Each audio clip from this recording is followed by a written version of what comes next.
ఓం శ్రీ గురుభ్యో నమ. శ్రీ మహాగణాధిపతయ నమ. శ్రీమాత్రే నమ.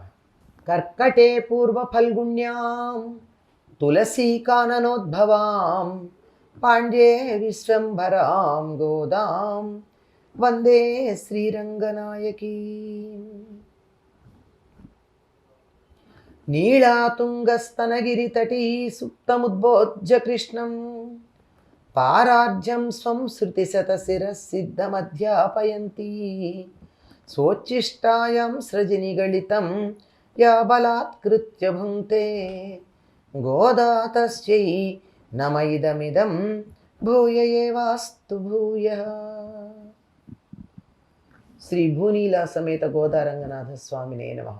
முப்பத்தி மூவர் அமரர்க்கு முன் சென்று கப்பம் தவிர்க்கும் கவியேத்து இழலாய் செப்பமுடையாய் திழலுடையாய் செத்தார்க்கு வெப்பங்கொடுக்கும் விமலா துயிலாய் செப்பன்னமென் முலை செவ்வாய் சிறுமருங்குல் நப்பின்னை நங்காய் திருவே துயிலாய் உக்கனும் உக்கமும் தத்தொழியும் தன்றுன் மணாளனை இப்போதே எம்மை నీరాట్టేలోరెంబావాయ్.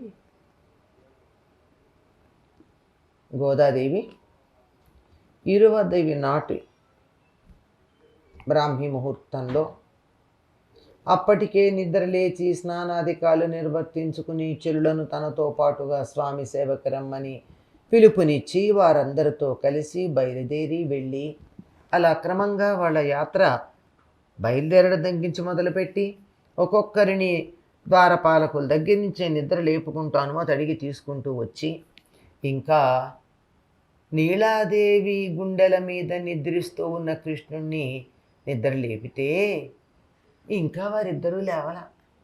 వీరు పలుకుతూనే ఉన్నారు, ఇంకా చెప్తున్నారు. ఏమైంది, ఏమయ్యా, దేవతలకి 33 కోట్ల దేవతలు ఉన్నారు కదా, వాళ్ళకి ఇంకా ఆపద రావడానికన్నా ముందే వాళ్ళకు వస్తుందేమో అని అనుకుని వెళ్ళి యుద్ధభూమిలో వాళ్ళకు ముందు నిలబడతావు. వాళ్ళకి శత్రువుల వల్ల వచ్చేటటువంటి భయాన్ని తొలగించగలిగిన బలం కలిగినటువంటి వాడివి. అంటే దేవతలకి వచ్చే బాధలు కూడా తొలగించగలవు. దేవతలకి శత్రువులు ఎవరైనా ఉంటే వాళ్ళని పీచమనచగలవు. అది నీ శక్తి సామర్థ్యాలు. దేవతలంటేనే మానవుల కన్నా అధిక ఉన్నత స్థాయిలో ఉంటారని, దేవతల ముందు మానవులు బలహీనులని అనుకుంటే దేవతలను ఎదిరించేవాడు ఎవరైనా ఉంటే వాళ్ళు ఎదురొస్తున్నారు, ఎదిరిస్తారు ముందరే ఊహ చేసి వాళ్ళకు అటువంటి బాధ కలిగించకుండా ఉంటావు నువ్వు. ఎందుకు అంటే నీకు ఆశ్రితులైనటువంటి వారి శత్రువులు నీకు శత్రువులే కదా. అందుకు అంటే నిన్నెవరైనా ఆశ్రయిస్తే ఎవరినన్నా నువ్వు నావాడో నువ్వు అనుకున్నట్టయితే అటువంటి వారికి వచ్చే శత్రువులు నీకు కూడా శత్రువులుగానే ఉంటారు. ఆర్జవము కలిగి రక్షణ చేసే స్వభావం కలిగినటువంటి వాడివి నువ్వు. అంటే ఆర్జవం అంటే రుజుత్వం, మాట అంటే దాన్ని నిలబెట్టుకోవడమే. మాట నుండి వైదొలగడం కానీ పక్కకి జరగడం కానీ ఏమీ ఉండవు. అందరినీ రక్షించే లక్షణం ఉంది నీకు. ఆశ్రితుల శత్రువులని నీ శత్రువులుగా నువ్వు భావించి వాళ్ళకి అవతల వాళ్ళకి ఆశ్రితుల శత్రువులకి వాళ్ళకి భయాన్ని కలిగించగలవు నువ్వు. ఎప్పుడైతే ఆశ్రితుల్ని నీవారుగా నువ్వు స్వీకరిస్తావో వారి శత్రువులందరూ భయపడిపోతూ ఉంటారు. అటువంటి నిర్మలమైన మనస్సు కలిగినటువంటి శ్రీకృష్ణ నువ్వు మేలుకో.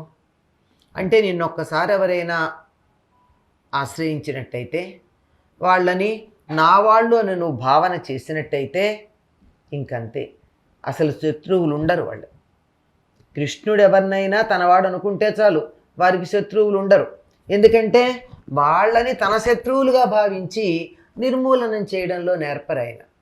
కనుక నువ్వు నిర్మలుడివి, మేలుకోవలసింది. నువ్వు మేల్కోవాలంటే కావాల్సిందేమిటి? నిన్ను తన గుండెల మీద నిద్రపుచ్చుతూ ఉన్నటువంటి ఆ నీలాదేవిని కదా మేము వేడుకోవాలి. అందుకని నీలాదేవిని కూడా వేడుకుంటాము. ఆవిడ అనుగ్రహం ఉంటేనే, అమ్మవారి అనుగ్రహం ఉంటేనే అయ్యవారు ఎప్పుడైనా మన ఆదరించడం జరుగుతుంది. కనుక ఆవిడని అంటున్నారు, బంగారు కలశాల్లాంటి స్తనాలు కలిగినటువంటి దానా. అంటే స్త్రీ యొక్క మాతృత్వానికి సంకేతాలు స్తనములు. వాటికి తెలుగులో పేరు పాలెండ్లు. అంటే పిల్లలకి ఇవ్వబోయే పాలు అక్కడ ఉంటాయన్నమాట. అందువల్ల అవి ఎలా ఉన్నాయి, ఈవిడ బంగారు వర్ణంలో ఉంది కనుక ఒక్కొక్కటి ఒక్కొక్క కలసంలాగా ఉంది. ఎంత మంచి కాంట్రాస్ట్ అండి. నల్లని నిగనిగా మెరిసిపోయే నలుపు, ఆవిడ పచ్చని పసిమి. కనుక ఆ కాంతిలో ఈయన ప్రతిఫలించే అవకాశం కూడా ఉంది.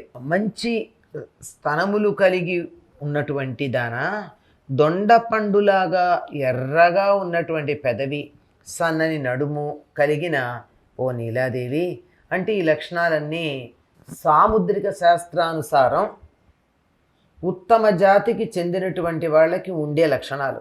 అటువంటి ఉత్తమ సాముద్రిక లక్షణాలు కలిగినటువంటి ఓ నీలాదేవి, పరిపూర్ణురాలా, నీవు పూర్తిగా నీ కోరిక తీరి వెలితి లేకుండా లోటు లేకుండా జీవితం అంతా అని నిండుగా ఉన్నటువంటి దానా,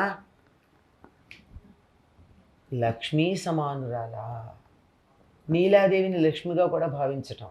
ఎందుకు నీలాదేవిని నిద్ర లేపుతున్నారు ఇంతకుముందు పాసురంలో, ఈ పాసురంలో ప్రత్యేకంగా తర్వాతను అంటే, లక్ష్మి లేకపోయినట్టయితే విష్ణువు దయతలచటం అన్నది ఉండదండి.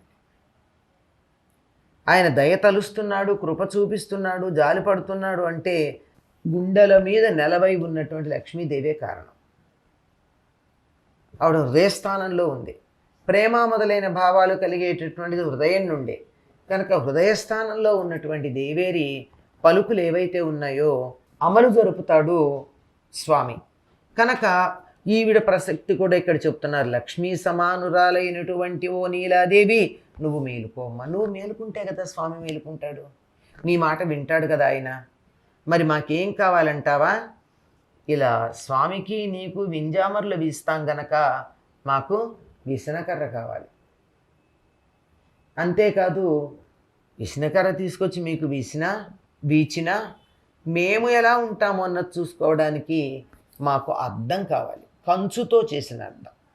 అంటే కంచుని చక్కగా ఒక పళ్ళెంలాగా చేసి దాన్ని బాగా బాగా బాగా బాగా బాగా మెరుగు పెడితే మనిషి ప్రతిబింబం అందులో చూసుకోవడానికి ఉండేది. గాజు రాకముందు ఉండేటటువంటివి ఈ అద్దాలే.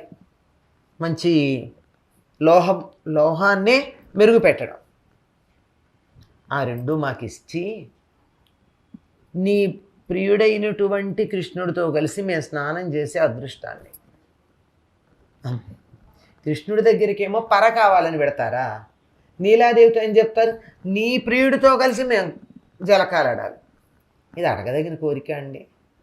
పైగా ఎవరితో అయినా జలకాలాడాలనుకోవడం పురుషుడితో తప్పి, అందులో ఏ పురుషుడితో జలకాలాడాలనుకుంటున్నారో ఆ పురుషుడి భార్యతో చెప్తున్నారు ఈ మాట. ఈ మొత్తం అంతా కూడా పైకి మనకి మామూలుగా వ్యక్తుల మధ్య జరుగుతున్నటువంటి వ్యవహారంలాగా కనిపించినా కాదు. పరమాత్మ కొన్ని విశేషాలు మనకి తెలియచెప్పడానికి ఇటువంటి కల్పనలు చేసి దీని ద్వారా సత్యం గ్రహించండి అని చెప్పినటువంటిది. ఇక్కడ వీళ్ళు ఏమడుగుతున్నారు, ఇంతకుముందు పర అనే వాయిద్యం కోసం వచ్చామన్నారు, అది కృష్ణుడు ఇవ్వాల్సింది. ఇక్కడ ఈవిడేమి ఇవ్వాలి కృష్ణుడు ఇవ్వడానికన్నా ముందు, విసనకర్ర కంచుట అద్దం అడిగారు. అంటే కృష్ణుడి దగ్గరికి వెళ్ళడానికి అలంకరించుకుని ఉండాలి. అక్కడికి వెళ్ళేటప్పటికి ఆయనకి వింజామర్లు వెచ్చడానికి సిద్ధంగా ఉంటే అలంకరించుకుంటే తప్ప అక్కడ వింజామర్లు వెచ్చడానికి కూడా వీలు కాదు. కనుక అక్కడికి మేము వెళ్ళాలి అని చెప్పు కృష్ణుడితో కలిసి మేము స్నానం చేసేట్టుగా మాకు అనుగ్రహించమన్నారు. ఏమిటి స్నానం? ప్రారంభం నుంచి వీడు స్నానం స్నానం స్నానం స్నానం అని అంటున్నారు. ఇంతకు ముందంతా చెప్పుకున్నాం, నీరాట పొద్దు వీరంటే మేము నీరాడడానికి వెళ్తున్నాము అని చెప్తున్నారు కదా. ఈ నీళ్ళలో స్నానం ఏమిటి, అనేక రకాల స్నానాలు ఉన్నాయి అనుకున్నాం కదా. చివరికి జ్ఞాన స్నానం, భక్తి స్నానం. ఈ భక్తి స్నానం తర్వాత కావాల్సింది ఏమిటి, కృష్ణుడితో కలిసి స్నానం చేయడం. అంటే తాము అనుకున్నటువంటి దాన్ని వాళ్ళు పొందడం జరగాలి అని కోరుకోవడం. దేనికోసం ప్రయత్నం చేస్తున్నారో దాని దగ్గరికి వెళ్ళారంటే పని పూర్తయినట్టే కదా. కనుక మాకు కావాల్సింది అటువంటి స్నానం అని చెప్పి వీళ్ళు చెప్పడం, మేము స్నానం ఆడేటట్టుగా, మేము స్నానం చేసేట్టుగా మమ్మల్ని అనుగ్రహించమని నీలాదేవిని ప్రార్థిస్తున్నారు. స్వోచ్ఛిష్టమాలికా బంధగంధబంధురజిష్ణవే విష్ణుచిత్తతనూజాయై గోదాయై నిత్యమంగళం.